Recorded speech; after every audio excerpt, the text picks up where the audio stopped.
ଗଙ୍ଗା ଯେ ଆଜି ପବିତ୍ର ନଦୀ। ସୂର୍ଯ୍ୟବଂଶର ଏକ ରାଜପରିବାର ଆଉ ସେଇ ଘରେ ଜନ୍ମ ନେଲେ ଭାଗ୍ୟ ପରିବର୍ତ୍ତନ କରିଦେବା ଜଣେ ଶିଶୁ। ସେ ଥିଲେ ରାଜା ଭାଗୀରଥ। ପୁରାତନ ସମୟରେ ସୂର୍ଯ୍ୟବଂଶର ମହାନ ରାଜା ସଗରଙ୍କ ବଂଶ ଭାରତବର୍ଷରେ ବହୁତ ପ୍ରସିଦ୍ଧ ଥିଲା। ସଗର ମହାରାଜଙ୍କ ପରେ ତାଙ୍କ ବଂଶରେ ଅନେକ ରାଜା ଆସିଗଲେ, କିନ୍ତୁ ସମୟ ବିତିବା ସହିତ ସେ ବଂଶର ଗୌରବ କ୍ରମେ କ୍ଷୀଣ ହେଉଥିଲା। ସେହି ବଂଶରେ ଥିଲେ ରାଜା ଦିଲ୍ଲୀପ। ଦିଲ୍ଲୀପ ମହାରାଜ ଧାର୍ମିକ, ସତ୍ୟବାନ ଓ ପ୍ରଜାପାଳନ ଥିଲେ, କିନ୍ତୁ ତାଙ୍କର କୌଣସି ସନ୍ତାନ ନଥିଲା। ରାଜ୍ୟ ଥିଲା, ସମ୍ପଦ ଥିଲା, କିନ୍ତୁ ବଂଶଧର ନଥିବାରୁ ତାଙ୍କ ହୃଦୟ ସଦା ଶୂନ୍ୟ ଥିଲା।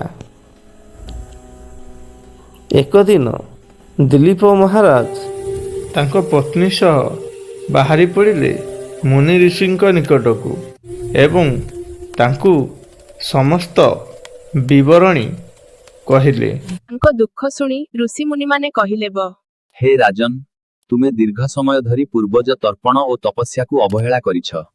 ତେଣୁ ତୁମେ ଆଉ କାଳ ବିଳମ୍ବ ନ କରି ଯେତେ ଶୀଘ୍ର ପାରିବ ଧର୍ମ କର ଏବଂ ଯଜ୍ଞ ତପସ୍ୟା କରି ଭଗବାନ ବ୍ରହ୍ମାଙ୍କୁ ପ୍ରସନ୍ନ କର, ଯାହାଫଳରେ କି ଭଗବାନ ନିଶ୍ଚୟ ଆପଣଙ୍କ ଉପରେ କୃପା କରିବେ। ତାଙ୍କ କଥାକୁ ମାନି ମହାରାଜ ଦିଲ୍ଲୀପ ଘୋର ତପସ୍ୟା କରିବା ପାଇଁ ବସିଗଲେ। ବର୍ଷ ପରେ ବର୍ଷ ବିତିଗଲା, ଦିନ ପରେ ଦିନ ଗଡ଼ିଗଲା। ଭଗବାନ ବ୍ରହ୍ମା ତାଙ୍କର ଏ ଘୋର ତପସ୍ୟାରେ ପ୍ରୀତ ହେଲେ ଏବଂ ତାଙ୍କୁ ବର ଦେବା ପାଇଁ ଇଚ୍ଛା ପ୍ରକାଶ କଲେ।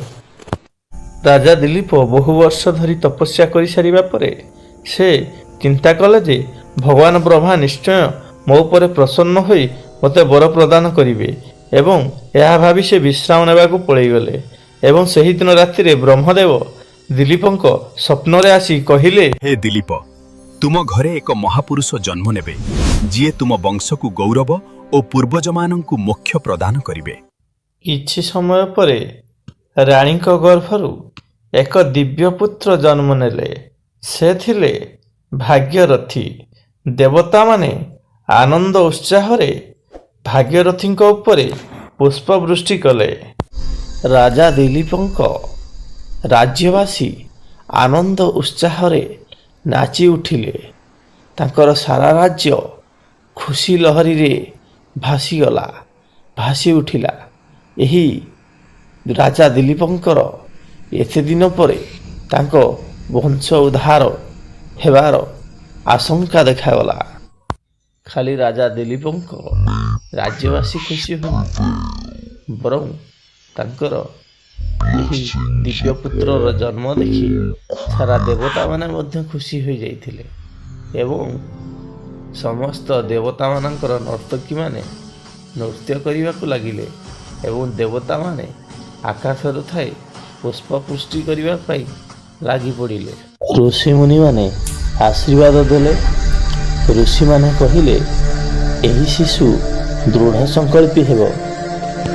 ଭାଗ୍ୟକୁ ପରିବର୍ତ୍ତନ କରିବା ତାହାଙ୍କର ଜନ୍ମ ଉଦ୍ଦେଶ୍ୟ। ସେହି କାରଣରୁ ଶିଶୁର ନାମ ରଖାଗଲା ଭାଗ୍ୟରଥୀ, ଯିଏ ଭାଗ୍ୟକୁ ରଥ ପରି ଆଗେଇ ନେଇଯାଏ।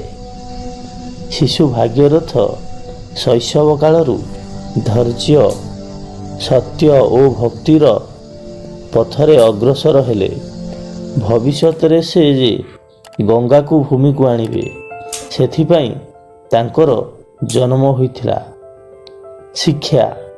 ଭାଗୀରଥୀଙ୍କ ଜନ୍ମ କଥା ଆମକୁ ଶିଖାଏ, ସତ୍ୟ ଭକ୍ତି କେବେ ବି ନିଷ୍ଫଳ ଯାଏ ନାହିଁ।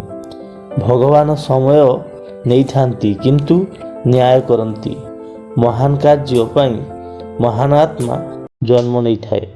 ଦର୍ଶକ ବନ୍ଧୁ, ଏହି ଭାଗ୍ୟରଥୀଙ୍କ ଜନ୍ମ କଥାଟି ଆପଣଙ୍କୁ କେମିତି ଲାଗିଲା ନିଶ୍ଚୟ କମେଣ୍ଟ ମାଧ୍ୟମରେ ଜଣାଇବେ ଏବଂ ସତ୍ୟ ଧର୍ମ ପଥରେ ଆପଣମାନେ କେତେଜଣ ଅଗ୍ରସର ନେଉଛନ୍ତି ତାକୁ ମଧ୍ୟ କମେଣ୍ଟରେ ଲେଖିବେ। ଭିଡ଼ିଓଟି ଭଲ ଲାଗିଥିଲେ ଲାଇକ୍ କରିବେ।